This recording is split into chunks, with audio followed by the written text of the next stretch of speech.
स्वागत है आप सबका डिफेंस डिकोड पे। और इस वीडियो में हम बात करने वाले हैं इंडियन आर्मी द्वारा इशू किया गया एक RFI को लेके। हम सभी जानते हैं कि अभी हाल ही में इंडियन आर्मी ने तकरीबन 1770 के नंबर में जो टैंक है, फ्यूचरिस्टिक टैंक, उसके लिए RFI निकाला था जो कि प्रोक्योर होने वाले थे 2030-35 तक। लेकिन अभी यहाँ पे एक हाल ही में नया जो RFI है वो इशू किया गया है। ये RFI futuristic infantry combat vehicle को यानी कि FICV को प्रोक्योर करने को लेके FICV का जो प्रोक्योरमेंट है वो कई बार डिरेल हुआ है। RFI निकले हैं, जो प्रोक्योरमेंट प्लान है वो कैंसिल होते रहे हैं और पोस्टपोन होते रहे हैं। यहाँ पे जो फ्रेश RFI है वो 1750 के नंबर में FICV को प्रोक्योर करने को लेके है। और ये जो आपके FICV होंगे ये ट्रैक्ड रहने वाले हैं।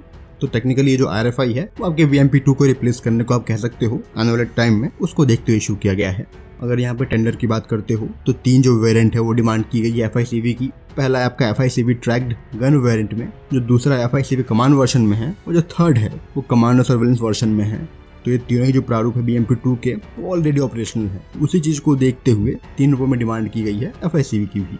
तो इस टेंडर के थ्रू आर्मी देख रही है कि ऐसे कौन से वेंडर होंगे जो कि कॉन्ट्रैक्ट साइनिंग के अगले 2 साल में जो डिलीवरी है वो शुरू कर देंगे। और यहाँ पे ऐसे उम्मीद लगाई जा रही है कि अराउंड 75 to 100 जो व्हीकल होंगे वो उनकी क्षमता होनी चाहिए डिलीवर करने की।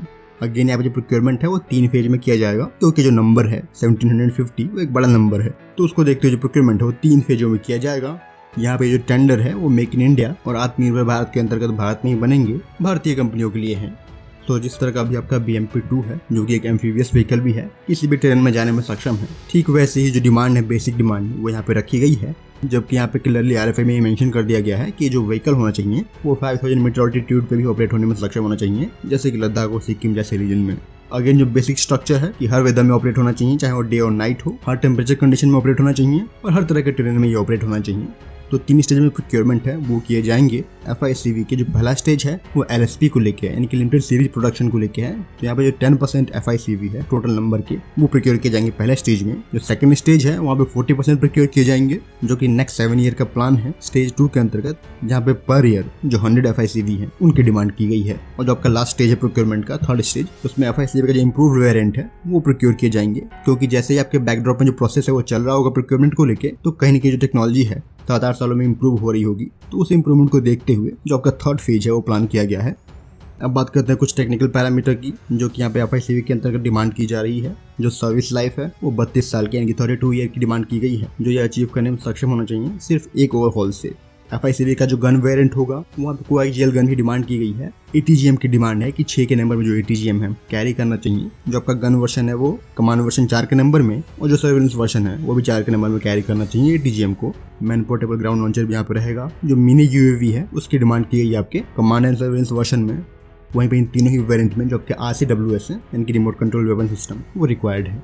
कम्युनिकेशन के लिए जो डेटा लिंक है वो तीनों ही रहेंगे। APU तीनों वर्जन में डिमांड की गई है। जहाँ तक बात है क्वांटिटी की, इन तीनों वेरिएंट में जो क्वांटिटी है वो किस तरह से बढ़ती है, तो टोटल नंबर का जो 55% है वो आपके गन वेरिएंट रहेंगे, 20% कमांड वेरिएंट रहेंगे, और 25% के नंबर में जो कमांड एंड सर्वेलेंस वेरिएंट है वो रहेगा। मोबिलिटी यहाँ पे हाई रहने वाली है। जहाँ तक बात है वेट कैरी करने की, कॉम्बैट वेट, तो 2.5 टन का डिमांड किया गया है। पावर टू वेट रेशियो यहाँ पे 30 का डिमांड किया गया है, जो कि ऑब्वियसली एक हाई मोबिलिटी देगा। ऑन रोड यहाँ पे जो स्पीड है वो 70 kmph की रहने वाली है, रिवर्स में 20 kmph की। जबकि व्हीकल से ये भी डिमांड की जा रही है कि 2.5 टन के कॉम्बैट लोड के साथ ये फ्लोट कर सके पानी में। फ्लोट करते हुए जो स्पीड है वो 10 kmph की रहनी चाहिए। व्हीकल से डिमांड की गई है 400 किलोमीटर कॉम्बैट रेंज की, जबकि जो सर्विस लाइफ है वो 1000 आवर का होगा। व्हीकल में जो कोल्ड स्टार्ट है वो इंक्लूड किया जाएगा, जिससे कि ये -20 डिग्री टेम्परेचर में भी स्टार्ट हो पाएंगे। सस्पेंशन आपके एक्यूरेट मांगे गए हैं, जो कि फायरिंग के टाइम में जो स्टेबलाइजेशन है वो दे पाएँ।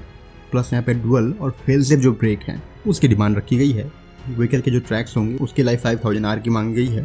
फायर पावर की बात करते हो तो जो टरेट होगा क्रूलेस टरेट होगा और 360 डिग्री घूमने में सक्षम होगा। ATGM यहाँ पे 3rd जनरेशन के रहेंगे, जबकि जो ATGM की रेंज है मैक्सिमम रेंज वो 4000 मीटर की रहेगी। यहाँ पे जो पेनिट्रेशन डिमांड की गई है RHA में कि वो टैंक के कितने मोटे आर्मर को भेद पाएगा, तो वो 650 mm के अराउंड, मतलब जो आपका ATGM है इतने मोटे आर्मर को भेद पाएंगे। तो ATGM को लेके जो भी state of the art technology है वो सब यहाँ पे डिमांड की गई है, चाहे वो फ्यूज हो, वॉरेड हो, वायरलेस गाइडेंस सिस्टम, वो डिमांड है। जबकि जो लॉन्च है वो सॉफ्ट लॉन्च होना चाहिए, और जो प्रोपेलेंट है वो स्मोकलेस होना चाहिए। कैनिस्टर लॉन्च जो लॉइटरिंग म्यूनिशन है वो डिमांड में रखा गया है, जिसको आप कैनिस्टर से लॉन्च करके अपने लाइन ऑफ साइट में रख के किसी भी तरह के टारगेट को आइडेंटिफाई कर सकते हो और उन पर स्ट्राइक करके उनको डिस्ट्रॉय कर सकते हो। ये स्पेशली आपका जो कमांड और सर्वेलेंस वेरिएंट है वहाँ पे डिमांड में रखा गया है, जो कि मिनी अनमैन्ड एरियल व्हीकल को भी ऑपरेट कर रहे होंगे, जो आपके कमांड एंड सर्वेलेंस वेरिएंट वाले FICV हैं वो। जहाँ तक बात है इन FICV पे मेन गन को लेके, तो एटलीस्ट 30 mm का मांगा गया है, 30 mm कैल का, जो कि उपयोग में लाए जाएंगे आर्मर्ड व्हीकल को भेजने में 2000 मीटर रेंज पे, और तकरीबन 4000 मीटर तक आपको प्रोटेक्शन दे पाएंगे। इस तरह के जो गन होंगे। मशीन गन यहाँ पे कोएक्सियल मांगी गई है, जो कि 7.62 होगी। यहाँ पे जो इसकी इफेक्टिव रेंज होगी वो 1000 मीटर की होगी। जो यहाँ पे रिमोट कंट्रोल वेपन सिस्टम है यानी कि RCWS, वो इक्विप्ड रहना चाहिए स्मोक ग्रेनेड लॉन्चर से भी। वहाँ पे एडवांस फायर कंट्रोल सिस्टम और TI सिस्टम भी रहेंगे। गन को कंट्रोल करने के लिए, टारगेट को पकड़ने के लिए जो एडवांस गनर्स मेन साइट है वो रहने वाले हैं। कमांडर्स पैनोरामिक साइट रहने वाला है, जबकि जो ड्राइवर साइट है वो भी रहेगा, जो कि आपको फील्ड ऑफ व्यू देने वाला है 500 मीटर डिस्टेंस तक।